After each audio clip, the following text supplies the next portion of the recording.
Tanya Talaga, born and raised in Toronto, is of Anishinaabe and Polish descent.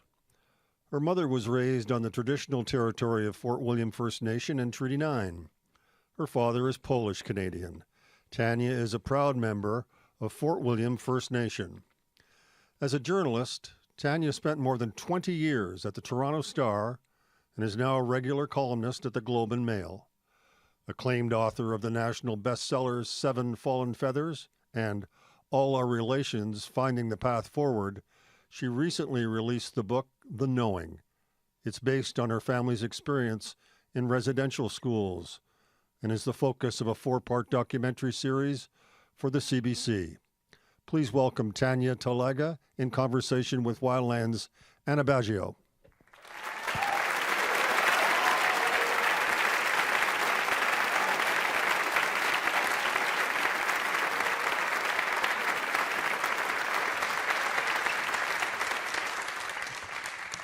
Okay, so let's start with the Albany River, because that's where we were in 2011.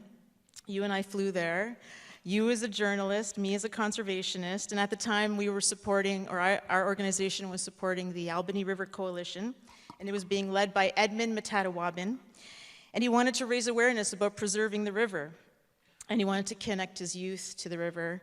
And I remember, do you remember the twins? We met these lovely twins, Cody and Corey. They were 17 at the time.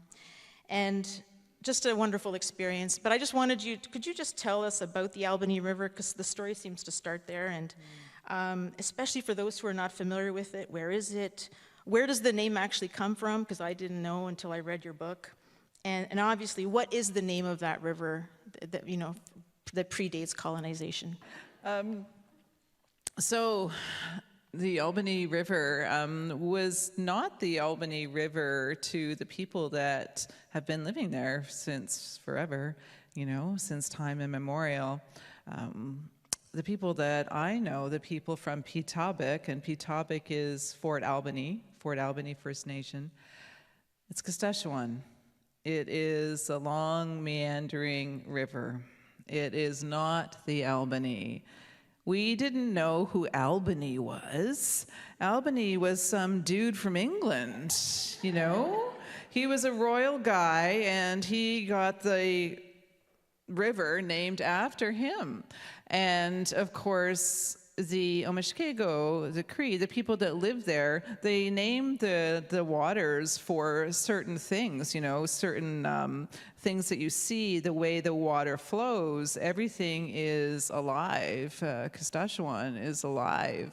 And it is a source of life. It is also a highway. It's how people travel. And you and I were on the Albany River in 2011. We actually went in on a float plane. I was a reporter at the Toronto Star at the time, and Anna, I used to work at Queen's Park when I was at the Toronto Star, and Anna was with the Wildlands League, and she would always come and try and get us to write stories about whatever it is that she wanted us to write stories on. Normally, it was the caribou, and I always wrote about the caribou. Yes, I think I was the only person at Queen's Park that did. Yes, you did. And yes, and then you said to me, let's go up to the river. And I knew Mike Matatawabin, and I knew Edmund Matatawabin because, as I said, I was a reporter, and they are both survivors of St. Anne's Indian Residential School. And I knew them from that. You said to me, let's go on Ed's boat. The River Cruise of Crees is what we kind of called it. So Ed took all of these giant cedar logs, and he made this in community by himself. He put the logs together, and then he stuck a little raft on top of it. No, it was a little house on top of it, like a little bungalow. That's it there. On top of it. There. And he had community members there, mostly youth that have never been up the river. They'd never left the community, and getting to know the water and the land is so important for, you know, who we are as people. And so he had the youth there, and we came in on a float plane, and we stayed with Ed and Mike and the youth, and it poured rain for 3 days solid. And it was hilarious because I was just in Fort Albany last week, Petobic, and the same thing happened. It poured rain for 2 days. Really rained. It was like the river was turning itself in on itself. The rain was so much, and it's so beautiful. So much water. Oh, and is that the bear that we saw? Yeah, and so should I tell the story of what we were doing there? Should I tell the story about what we were doing up there in 2011? Right there? Yes, okay. So why we were there was the diamond mine, I think, too. So I was writing stories about De Beers and De Beers Diamond Mine in Attawapiskat, the Victor Diamond Mine. And I was concerned, you were very concerned, and the Wildlands League did a lot of work on the mercury that was leaching into the water and into the fish. And people can get sick from mercury poisoning, as we all know. And so we were up there and we went on the raft. We saw Ed, and I did a long feature story on the youth connecting back to the land. And little did I know that my family, my maternal family, were actually from Petobic, Fort Albany.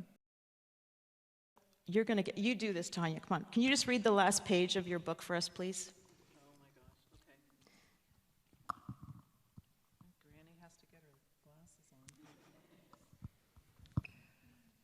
Okay, so this is, I can't believe you're asking me to read the last page, because that's like the spoiler alert of all spoilers there. But here we go. I'm gonna read it. All right, okay. No, They I said can't no. All read right. it. Okay. I can't read it. Okay, but don't just read. let's just say yeah. that I'm not going to read it. But it's about the Kistashwan CP. It's about the water, and it's about Petobic, and it's about going home, Nigiwanan, going home.